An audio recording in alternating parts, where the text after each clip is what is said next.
We are now looking at how the employee's tax is actually calculated. It's also important for you to make sure that you work through the lecture examples on this. Okay, so first thing, please remember again, employee's tax is calculated by the employer. So the employer will and can only take into account the amounts that the employer pays to you and what the employer is aware of. That's very important. Okay, now, when we calculate our normal tax, and when I talk about normal tax, I mean the tax that you and me, we calculate ourselves as taxpayers. We saw that you calculate your tax using the taxable income. So basically what you do is you go gross income, less exempt income, less deductions, add your allowances, plus capital gains tax, less section 11F, less section 18A. That gives us our taxable income.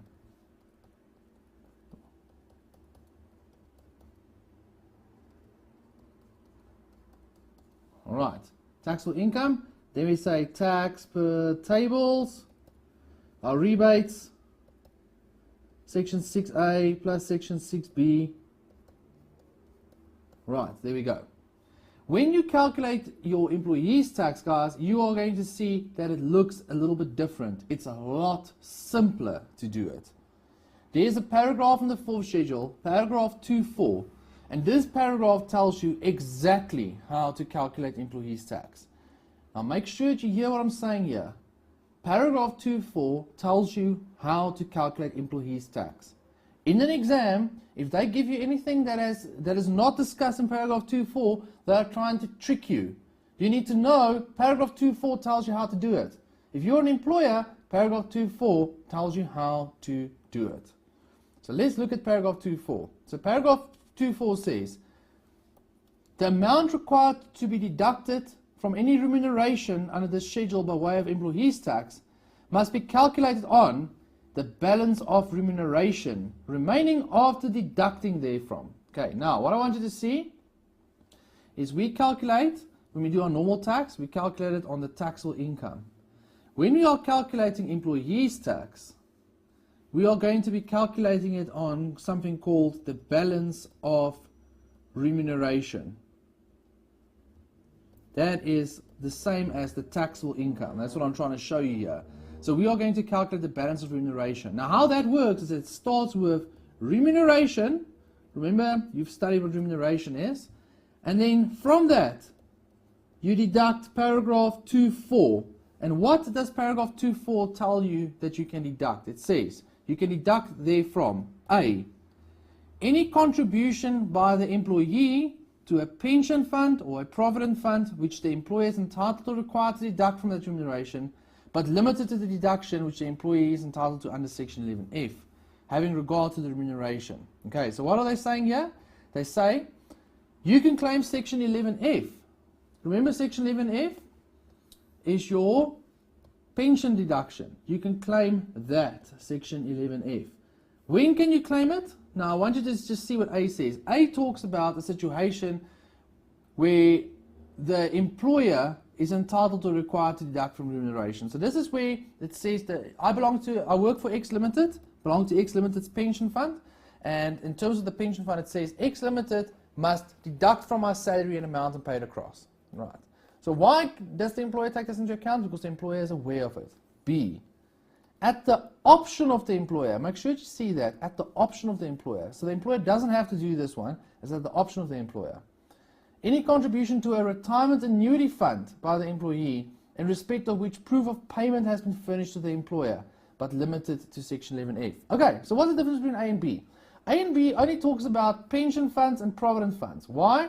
Because remember, if I work for X Limited, I will belong to the pension fund of X Limited or the provident fund of X Limited. Those are linked to employers. A retirement annuity fund is not. So what are they saying here? They're saying, if you belong to your employer's pension or provident fund, the employer knows that. So they can claim the deduction for you. They know how to do the deduction.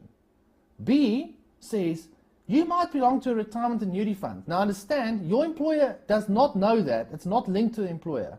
That's why they say, if you take proof to the employer of it, then the employer can choose if they want to take it into account. So in other words, if you make the employer aware of it, they can bring it into account. But that's section 11F. The next one is any contribution made by the employer to a retirement annuity fund, and you can claim section 11F deduction. So what's the difference here? B, the employee, not employer,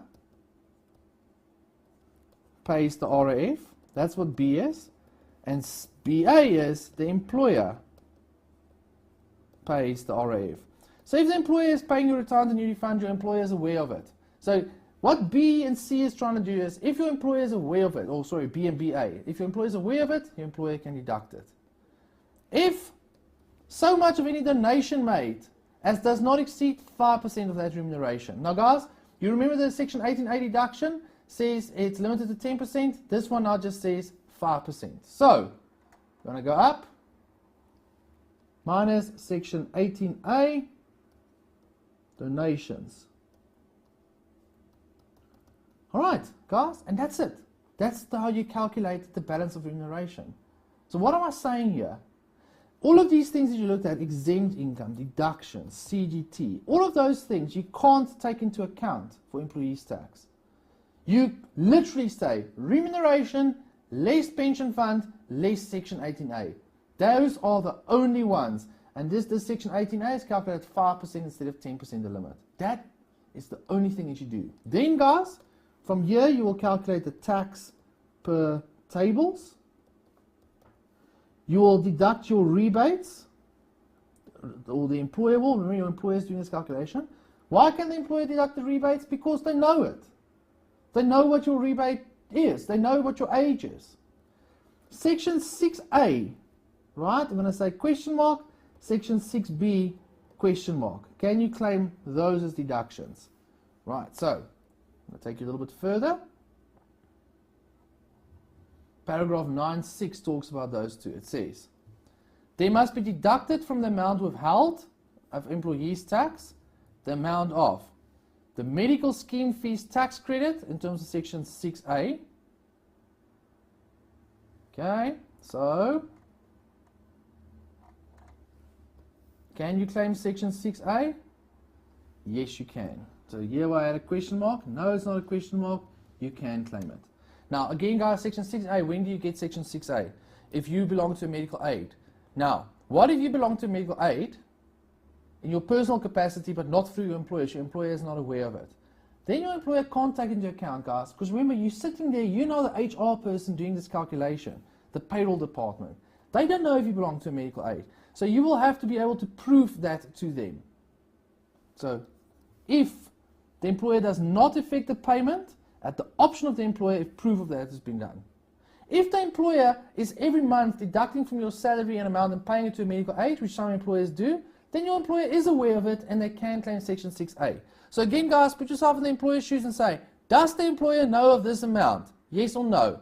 And then they can deduct it. But only if it's section 6A, right? Then section 6B can apply if the employee is entitled to a rebate under section 62B. This only applies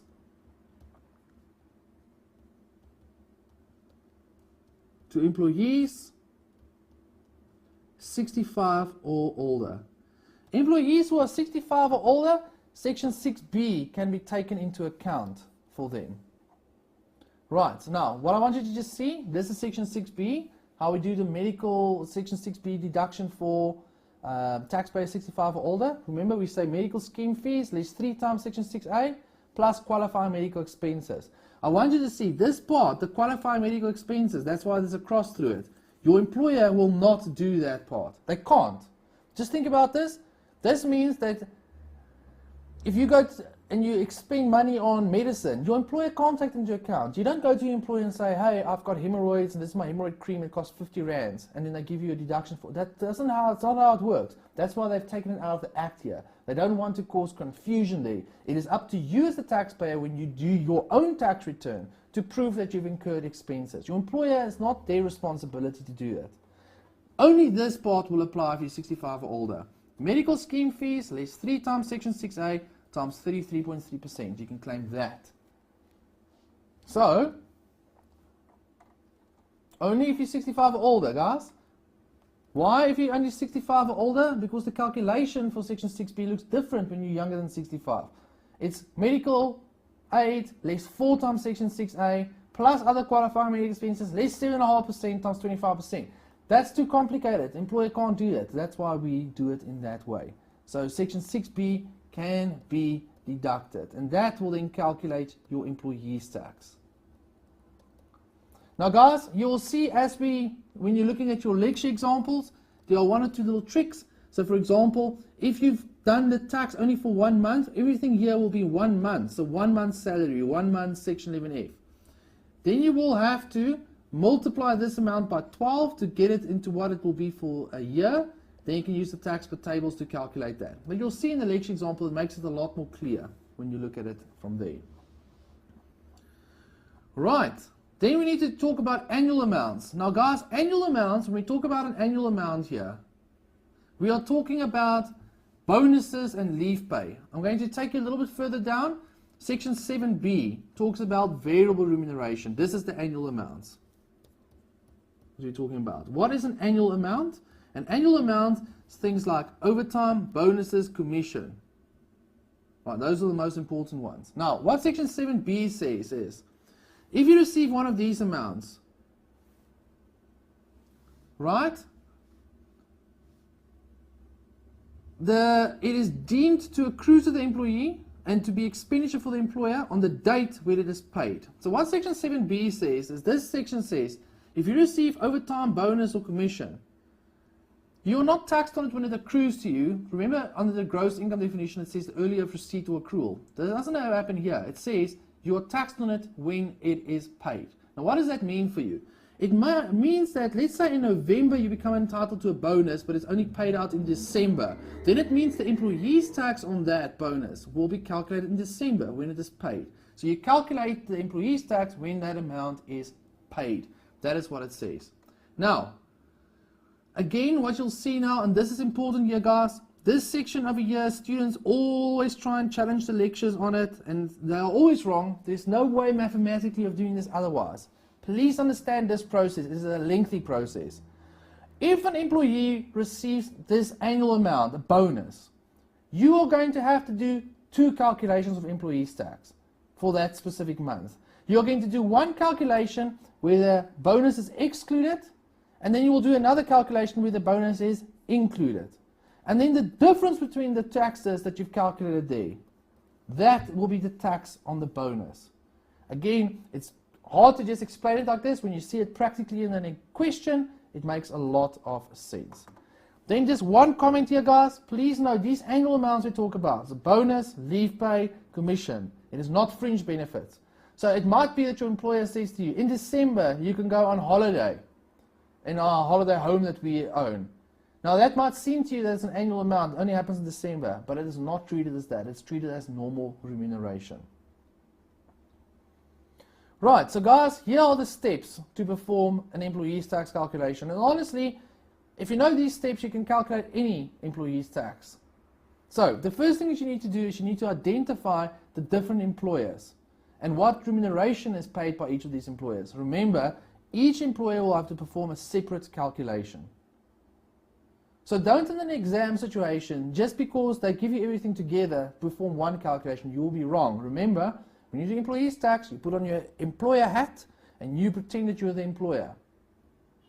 Right. The next step that you will do is you will separate the monthly amounts and the annual amounts.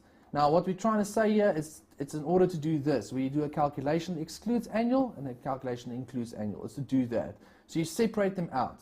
Guys, very often there are no annual amounts, so then it's done. Then you will do the calculation of the monthly amounts. You will calculate the balance of remuneration. Remember how to do that? Paragraph 2.4.